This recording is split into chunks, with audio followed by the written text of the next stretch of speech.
신율의 뉴스 정면 승부 3부 시작합니다. 오늘 3부 멘토 가라사대 순서인데요. 정말 우리 정치판만큼 멘토가 필요한 곳은 없을 거라고 생각이 합니다. 제가 항상 하는 얘기지만 사람은 똑똑함으로 사는 것이 아니라 현명함으로 살아야 하는데요. 우리 정치판 얼마나 현명하다고 여러분 생각하십니까? 현명하지 못하기 때문에 멘토가 필요한 거겠죠.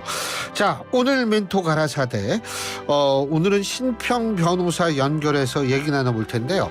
우리 신평 변호사님께 질문이 있으신 분 우물정 0945 샵 0945로 문자 보내주십시오. 그러면 제가 여러분 대신해서 여쭙도록 하겠습니다. 짧은 문자 50원, 긴 문자 100원의 유료 문자임을 말씀을 드립니다. 자, 말씀드린 대로 신평 변호사 연결하겠습니다.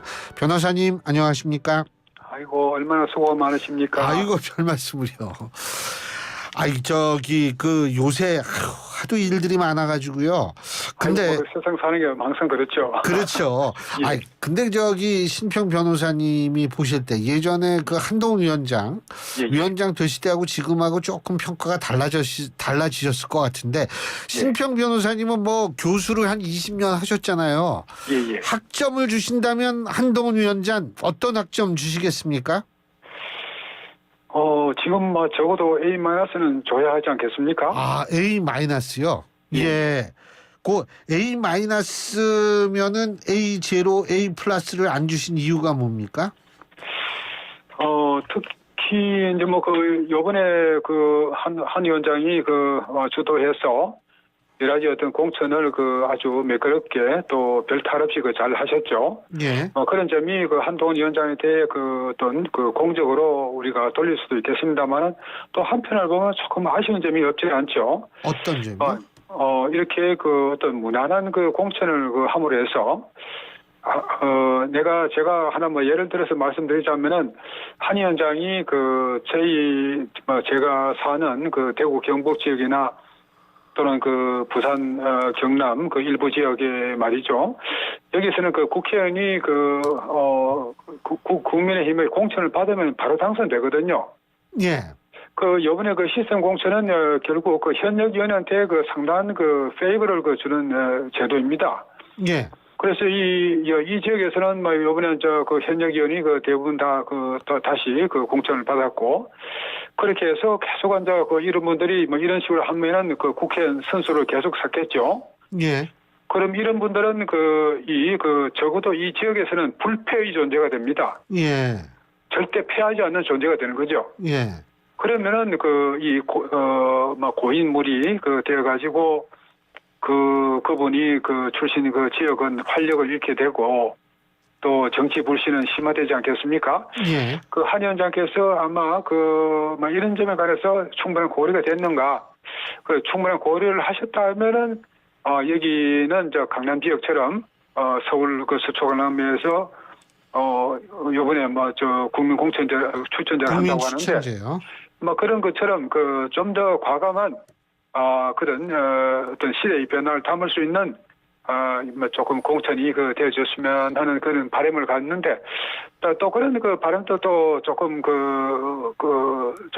우리가 또 고려해 보지 않을 수 없는 것이 만약에 요번에 이 지역에서 대구 경북이나 또 TK 지역에서 그런 혁신 공천이 일어났다 그러면은 거기서 공천이 탈락된 분들이 상당수 제가 볼 때는 모여서 영남 자민련과 같은 그런 정당을 결성해서 국민의 힘을 위협했지 않았을까 그런 가능성이 있지 않을까 그런 생각을 합니다. 지금 국민 추천제 말씀하셨는데 그거 어떻게 보세요? 강남이나 이런 쪽에 한다 그러는데. 글쎄요, 그 뜻은 알겠는데. 이 촉박한 시간에 충분한 국민 추천이 되고 또 그에 대한 평가가 올바르게 될 것인지 그에 관해서는 저는 어떤 정치 문외한이라서 잘 모르겠습니다. 예. 그리고 예. 지금 변호사님께서는 대구 경북 TK 지역에 사신다고 좀 아까 말씀하셨잖아요. 예, 그죠? 예. 근데 이 한국갤럽 여론조사입니다. 바로 예, 한국갤럽 여론조사인데, 예. 요게 이제 지난 2월 27일부터 29일까지 전국만 18세 이상 1,001명을 대상으로 한 여론조사고요. 예. 전화조사원 인터뷰 방식의 여론조사입니다. 예. 자세한 사항은 중앙선거 여론조사 심의위원회 홈페이지를 참조하시면 되는 여론조사에서, 아니 그게 TK 지역에서 저 개혁신당이 잡히질 않았어요. 지지율이. 예? 기왕에 많은 말들이 오가고 했습니다만은 이 지역에서 제가 특정인은 거명해서 안 됐습니다만은 이준석 개혁신당 대표가 설 수 있는 자리가 없습니다. 왜요? 여론조사 이 민심의 어떤 향배가 그쪽한테 극히 불리합니다. 예. 그게 그러니까 뭐 국민의힘이 조용한 공천 때문에 그럴까요? 아니 그게 아니고 이준석 개혁신당 대표에 대한 불신이 워낙 강하다는 뜻입니다. 불신이 강하다. 예. 예. 그렇군요. 예. 그리고 김영주 의원 국민의힘 입당한 거, 이게 일각에서는 이 중도층이 이렇게 중도층의 입장에서 이게 민주당에서 막 이렇게 입당하고 이러면은 이게 되나? 이래가지고 오히려 불리하다 이런 분석도 있는데 어떻게 보십니까? 그럴 리가 있겠습니까? 어떻게 보십니까? 제가 항상 말씀을 드립니다만은 한국의 선거는 어떤 면에서는 아주 단순하죠. 보수 중도 진보가 3대 4대 3의 구도로 있다가 선거가 가까우면서 중간에 중도 4가 보수나 진보 쪽으로 흩어져 가는 것이 한국 선거의 거의 전형입니다. 이런 상황에서 선거 승리의 관건은 단순하죠. 중도로의 외연 확장에 달려 있습니다. 예. 이것을 잘하는 정당이 결국 이기는 것이고, 이것을 못하는 정당은 패배합니다.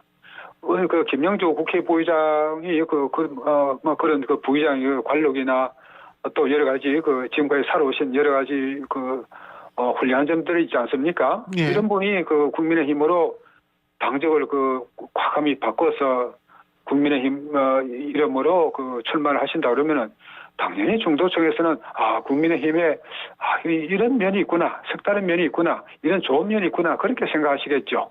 예. 그리고 신 교수님도 잘 아시겠습니다만은 지난 설 이후에 여론이 급격하게 변하지 않았습니까? 예. 그 전에 여론에 비해서 이런 것들이 다 쌓여 가지고 이런 경천 동지할 만한 여론의 변화가 일어난 것인데, 이런 점을 왜 민주당에서는 캐치하지 못하는지 참으로 이해하기 어렵습니다. 예.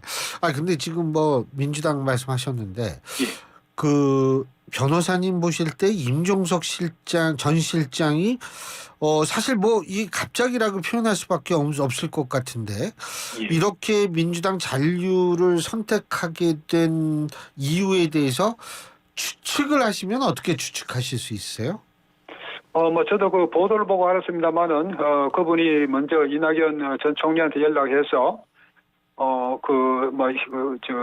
새로운 미래 참여를 타진하신 걸로 보는데, 밤을 지새우면서 어떤 고뇌 끝에 그런 결정을 내렸겠죠.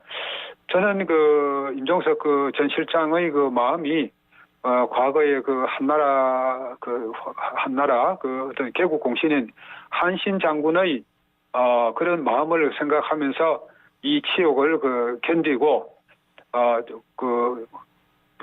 여하튼 와신 상담해서 자기가 정치적으로 부활하겠다는 그런 의지를 가지고 그렇게 하신 것이 아닌가 생각합니다. 예.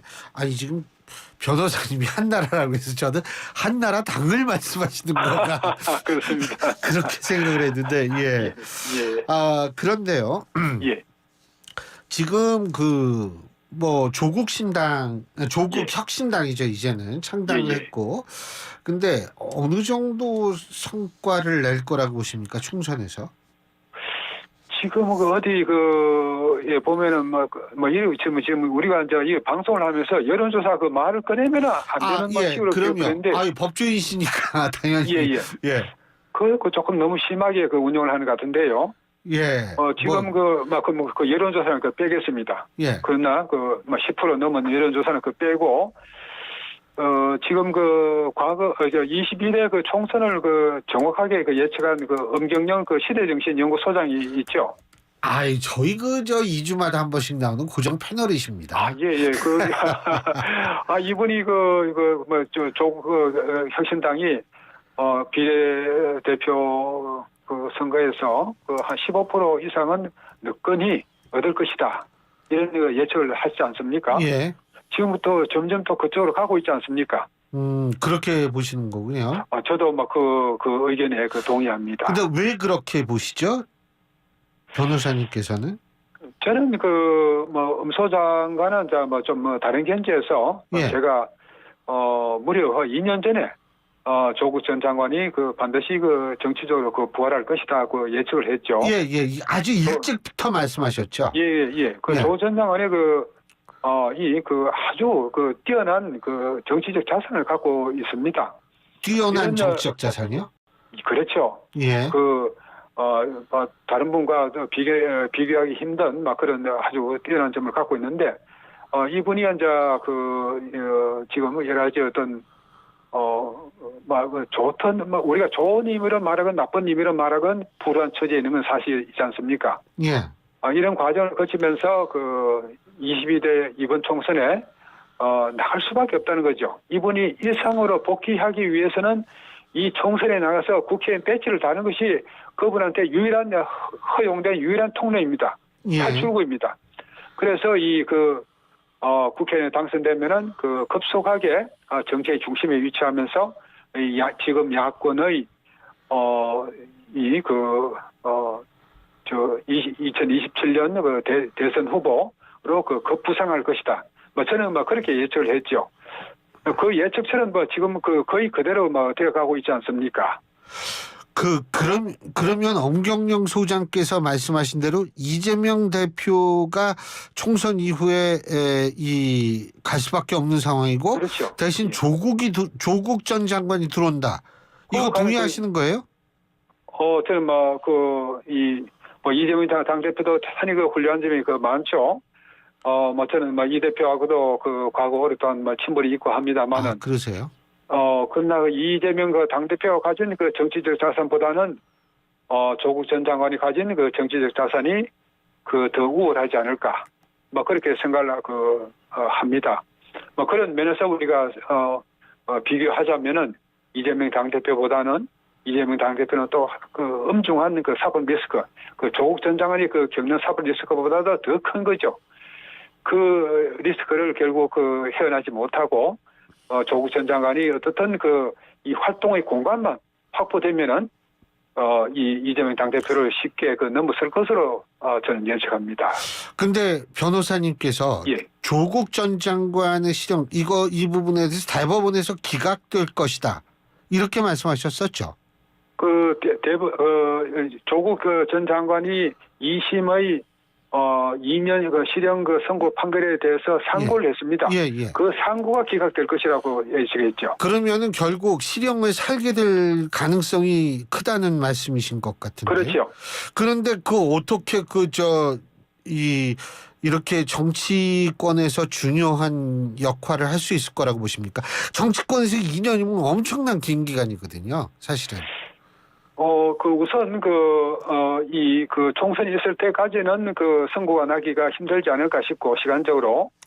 그러면은 우리가 가정할 수 있는 시나리오로서 조국 전 장관이 무난하게 비례 국회의원이 당선되겠죠. 예. 그러고 나서 조국 전 장관이 계속 힘을 불려 나가는데 이 대법원에서 이 조국 전 장관이 2027년의 강력한 대통령 후보로 부상을 한 처음의 단계에서 이 상고 기각 판결 선고를 하면은 조국 전 장관은 수감되고 국회의원직이 박탈되죠. 예. 그리고 이 대통령 후보로서의 유망한 후보로서의 그런 모든 것을 빼앗아 버리게 되는 거죠. 뭐 이런 엄청난 어떤 정치적 격변을 초래할 수 있는 이 사건의 이 판결 선고를 과연 대법원에서 이 시간에 맞춰서 제때 바로 할 것이냐, 조금은 주저하면서 좀 이 관망하지 않을까 하는, 저는 그런 예측을 합니다.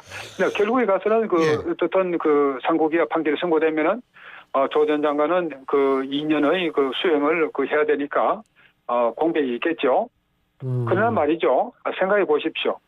그렇게 해서 만약에 2027년에 야당 쪽에서 정권을 잡는다 그러면은 조국 전 장관은 당연히 사면 1호 대상이 되지 않겠습니까? 그러니까 야당이 정권을 가져갔을 경우에 말씀하시는 거죠? 그렇죠. 예. 일단은 말이에요. 제가 예. 야당이 정권을 가져갈 확률도 있다고 보십니까? 이 변화무쌍한 세상에서 우리가 예측할 수 없는 것이 뭐가 있겠습니까? 예. 알겠습니다. 그리고 예. 아까 말씀 드린 중에 제가 깜빡했는데 브라질의 룰라 대통령을 보십시오. 그분은 2심에서 아마 17년형인가 그렇게 받았죠. 그러면서 그걸 그 곤란을 이겨내고 결국 대통령에 당선됐습니다. 이런 예는 역사적으로 또 세계적으로 많이 있는 예니까 이번 2년의 실형 그것이 이 조국 전 장관의 정치적 장래를 모두 결정한다고는 생각하기 어렵습니다. 그렇군요. 그리고요, 제가 예. 또 좀 여쭤볼게요. 이 위성정당 있잖아요. 예. 근데 일각에서는 예. 국민의힘은 아예 대놓고 국민의 미래인가 하는 위성정당 우리 당이라고 그러고 말해요. 예? 대놓고 그런데 민주당은 대놓고는 안 그렇습니다. 예? 예. 그게 변호사님께서 판단하실 때는 대놓고 하는 것과 그래도 대놓고 얘기하지 않는 쪽, 어느 쪽이 좀 낫다고 보십니까? 그런 쪽에서는 당연히 민주당 쪽에 이건 낫다고 할 수 있겠죠. 예. 그러나 말이죠. 민주당에서 이번에 비례대표 연합 정당을 그렇게 구상을 하면서 예.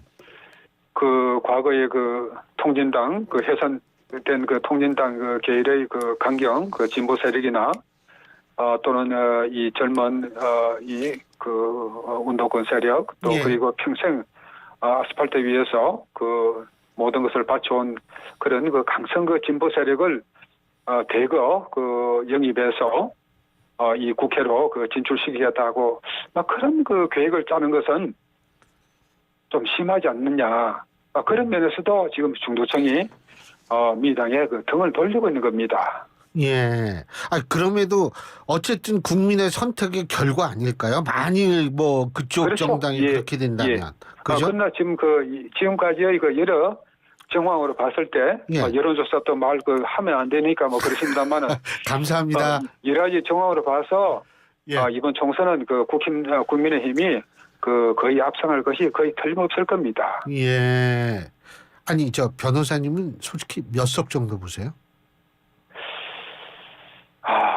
글쎄요. 아직 후보자들도 다 정하지 않아서 우리가 쉽게 예측할 수 있는 건 아닙니다만은 저는 엄경영 소장의 말에 상당히 신빙성이 있다고 저는 판단하고 있습니다. 예. 그러니까 과반은 당연히 넘기고. 예.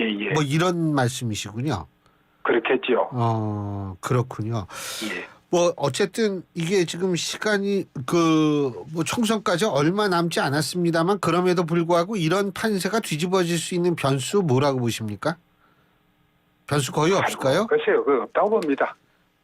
왜 그렇게 생각하시죠? 예. 가령 말이죠. 민주당이 지금이라도 심기일전해서 좀 정신 차려가지고 민주당의 이 색깔을 좀 바꿔야 됩니다.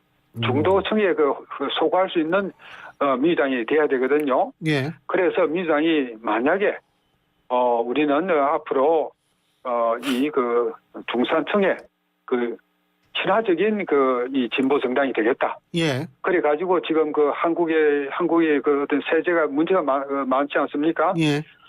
세계 제1의 부동산 보유 세제 그 세율이 세계 제일인 부동산 보유세 또 그 상속세 이런 거에 대해서 전향적으로 우리가 그 개정을 검토하겠습니다. 이런 식으로 그 나아간다 그러면은 많은 그 중도층이 그 다시 그 민주당을 그 생각하겠죠.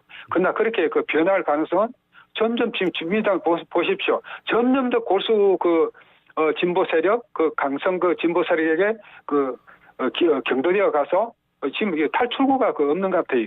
예. 근데 왜 그렇게 이재명 대표도 그런 걸 모를 리가 없는데 왜 그렇게 될 거라고 보십니까? 글쎄요, 제가 아는 그 이재명 당 대표는 그 이런 분이 아니거든요. 예. 잘 아셨다며요. 예. 예, 이재명 그 당 대표는 이분은 원래 그 보수도 아니고 진보도 아닙니다. 예. 보다 어떤 실용적인 노선을 걷는 분인데 왜 이렇게 제가 또 오랫동안 이 관계가 단절됐기 때문에 잘은 모르겠습니다만 그동안에 어떤 일이 있었길래 이렇게 골수 진보 쪽에 골수 어떤 좌파라고 그러기면 또 부르면 또 좀 그분들 화내겠습니다만 그쪽으로 기울어졌는지 저로서는 대단히 의아한 생각을 갖습니다.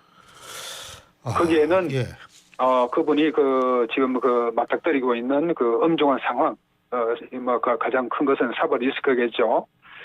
그런 걸 생각하면서 여기서 어떤 탈출할 수 있는 방도 그것을 고려하시는 동안에 이런 태도의 변화가 생긴 것이 아닐까 하는 추측은 해봅니다. 예, 잘 알겠습니다. 오늘 말씀 여기까지 듣겠습니다. 고맙습니다. 네, 수고하셨습니다. 예, 멘토 가라사대 지금까지 신평 변호사였습니다.